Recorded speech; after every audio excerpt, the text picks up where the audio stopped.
ბოლო ორ წელიწადში საქართველოს მედიის თავისუფლების ინდექსში 37 ადგილით ჩამოქვეით და ამის შესახებ ორგანიზაცია რეპორტიორების საზღვრებს გარეშეს მიერ გამოქვეყნებული ანგარიშიდან ხდება ცნობილი. 2025 წლის მედიის თავისუფლების ინდექსის მიხედვით საქართველოს პოზიცია 11 ადგილით გაუარეს და კერძოდ უახლესი შეფასებით 114 ქვეყანას შორის 114 ადგილზე მიმყოფებით, მაშინ როცა 2024 წელს ინდექსში 103 ადგილი გვეკავა, 2023 წელს კი ჩვენი პოზიცია 77 იყო. ორგანიზაცია აღნიშნავს, რომ საქართველოში სახელმწიფოს ჩარევა ძირს უთხრის პრესის თავისუფლების გაუმჯობესების მცდელობებს. ოპოზიციური მედიისთვის გარემო რჩება მტრული, ჟურნალისტებზე სიტყვიერი თუ ფიზიკური თავდასხმების მზარდი რაოდენობით. უცხოური გავლენის და ოჯახური ღირებულებების შესახებ კანონების მიღება ჟურნალისტების მარგინალიზებას ახდენს, ცენზურის ქვეშ აქცევს მათ და ამცირებს სივრცეს სიტყვის თავისუფლებისთვის წერია შეფასებაში. პოლიტიკურ კონტექსტში აღნიშნულია, რომ ქვეყანა ახალ და სერიოზულ პოლიტიკურ კრიზისს განიცდის 2024 წლის ოქტომბრის არჩევნების შემდეგ. შეფასების თანახმად, მიუხედავად იმისა, რომ ქვეყანაში კანონმდებლობა პოლიტიკურ პარტიებს მედია საშუალებების ფლობას უკრძალავს, დიდი ქსელები, როგორც წესი, იცავენ თავიანთი მფლობელების ინტერესებს, რომლებსაც ხშირად მჭიდრო კავშირები აქვთ პოლიტიკურ ლიდერებთან. იგივე ეხება სახელმწიფო საკუთრებაში არსებულ მედიას, რომელიც ხელისუფლების მხრიდან ძლიერი ჩარევის ობიექტი. ამავდროულად, ხელისუფლება ხშირად უარს ამბობს უპასუხოს კრიტიკულ მედიას და ზოგჯერ მიმართავს ცენზურას, დარბევას, ცილისწამების კამპანიას და დაშინებას.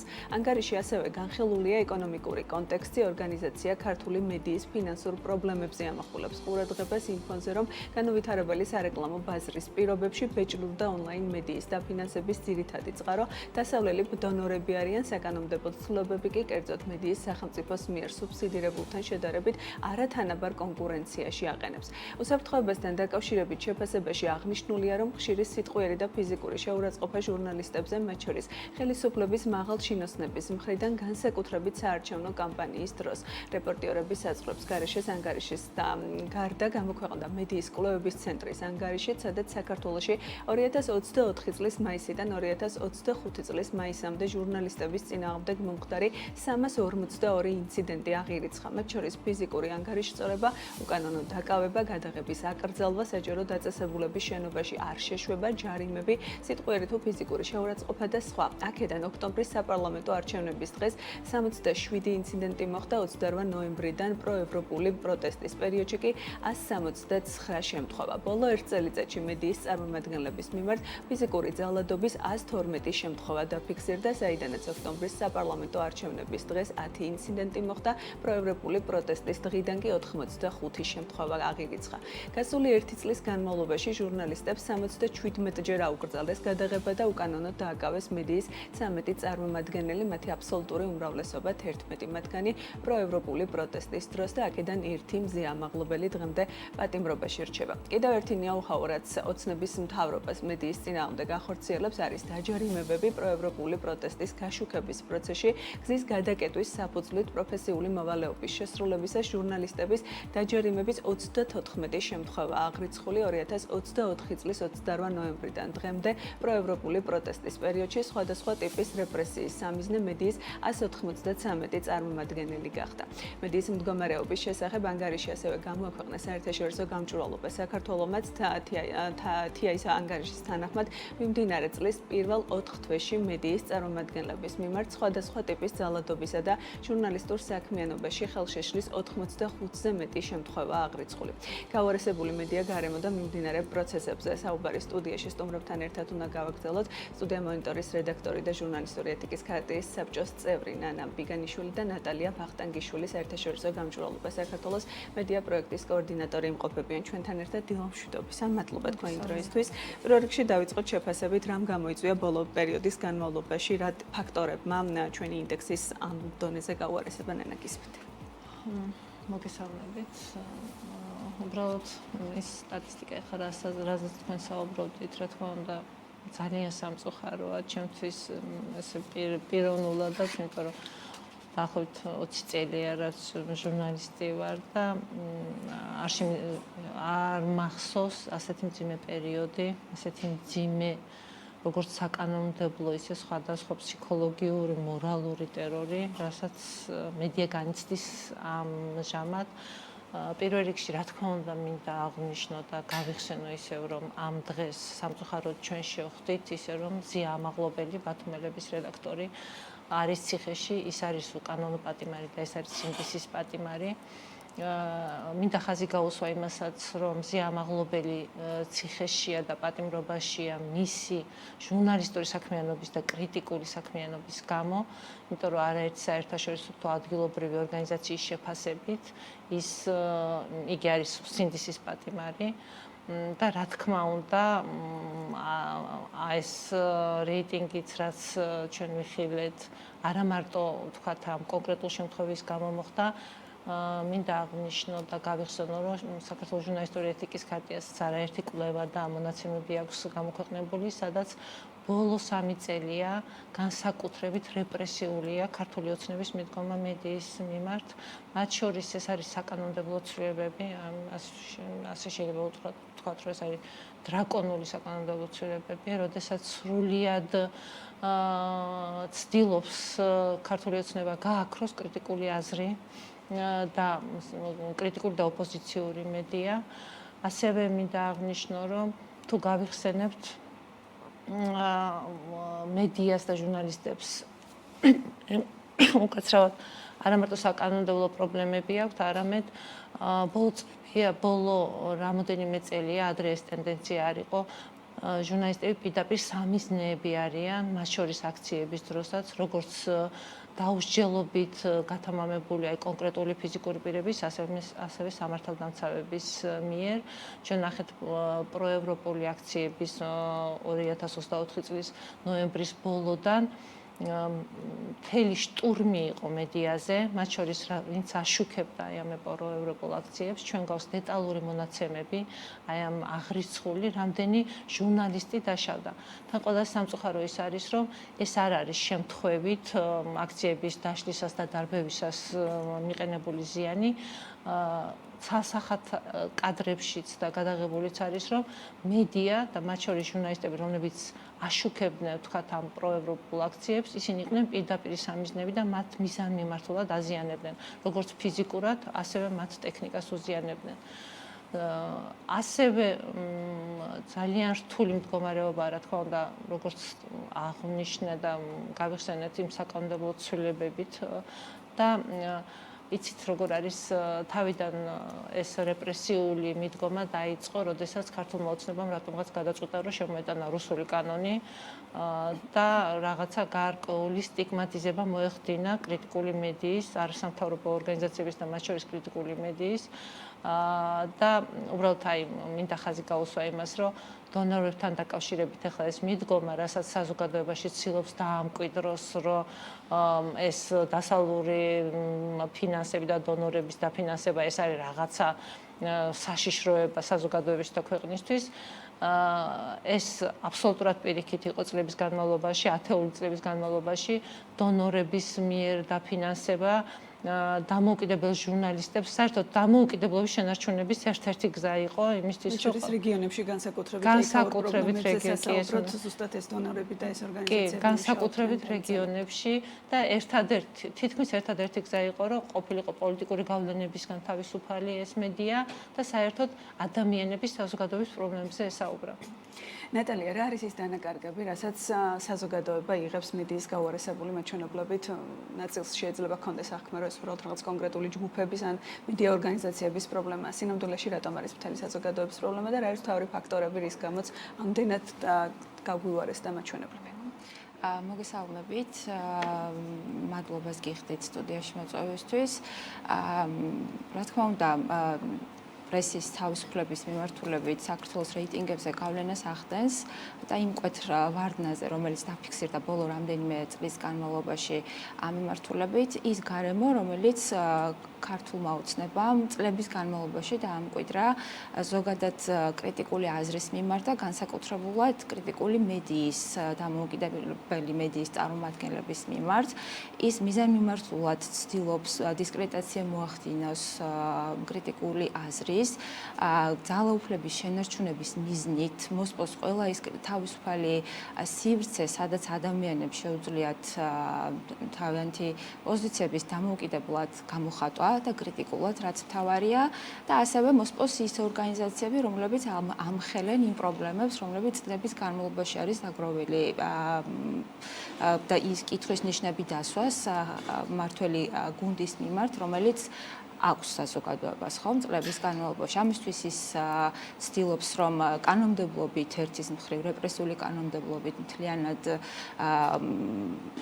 მოგუდოს, ასე ვთქვათ, ეს თავისუფალი სივრცე და რაც ბოლო წლების განსაკუთრებით საგანგაშო ტენდენცია არის, მიზანმიმართული თავდასხმები, ეს არის როგორც ფიზიკური, როგორც სიტყვიერი დევნა, შევიწროება, დაშინება ჟურნალისტების იმისათვის, რომ მათ უარი თქვან საზოგადოებისთვის იმ სამსახურის გაწევაზე, რაც მათი უმთავრესი მოვალეობა არის, ხომ, ინფორმირება მაყურებლის და იმ პრობლემებზე საუბარი, რომელიც აწუხებს მოქალაქეებს.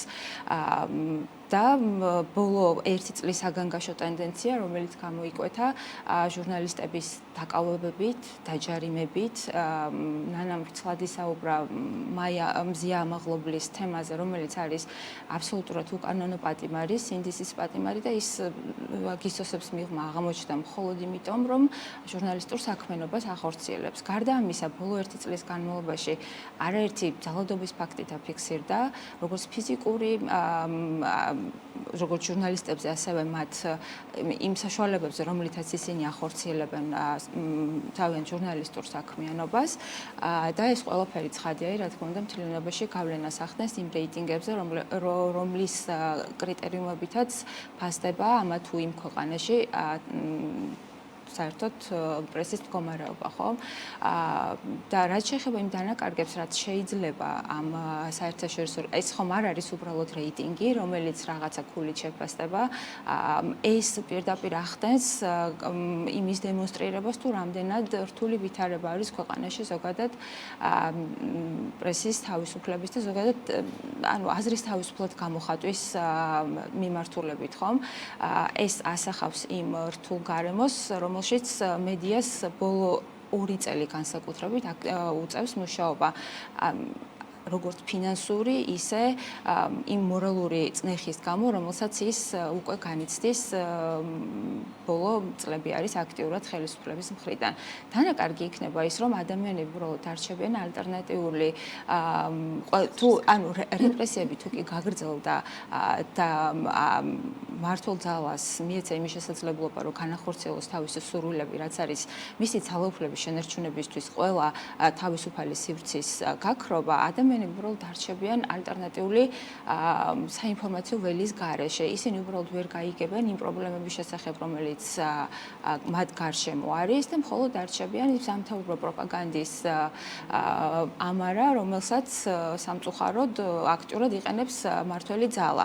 და სამწუხაროდ ამ პირობებში საზოგადოებრივი მაუწყებელი, რომელიც უნდა ემსახურებოდეს საზოგადოებრივი მაუწყებლის როლი სად არის ამ კონტექსტში და ეს როგორ ვითარდება? კი ბატონო, რაც შეეხება საზოგადოებრივ მაუწყებელს, მისი თავარი დანიშნულება არის, რომ ის ყოველგვარი პოლიტიკური კუთვნილებისაგან დაცლილად, ობიექტურად აშუქებდეს და აწვდიდეს იმ საზოგადოებას ინფორმაციას, საიდანაც ის დაფინანსებას იღებს, ხო? თუმცა სამწუხაროდ, სხვა პროსამთავრობო ტელევიზიების მსგავსად საზოგადოებრივი მაუწყებელი არის მათ კვალდაკვალ სამთავრობო პროპაგანდაში ჩართული და თქვენ თუ კი შეხედავთ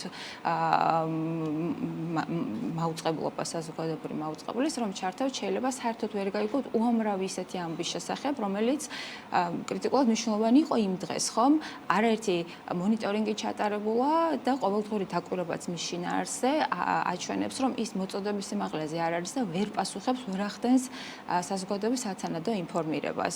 ამიტომაც ის ტვირთი, რომელიც მას აკისრია სამწუხაროდ, სრულიად ჩახსნილი არის და მთლიანად გადასული არის სამთავრობო პროპაგანდაზე და იმ დღის წესრიგზე, რასაც მართველი ძალა საზოგადოებას თავაზობს. ნანასთან გადავალ შემდეგი კითხვით, ბიზნესზე გააკეთა გუშინ მზია ამაღლობელმა მოწოდება. თქვენ სად ხედავთ ბიზნესის როლს კრიტიკული მედიის გადარჩენის პროცესში და მაშინ, როდესაც მით უმეტეს დასავლური გრანტების მნიშვნელოვან შემცირებას ხედავთ და სამომავლოდ კიდევ გაგრძელდება ამ პროცესში, რა როლი შეიძლება ქონდეს კერძო სექტორს მედიის გადარჩენის თვალსაზრისით?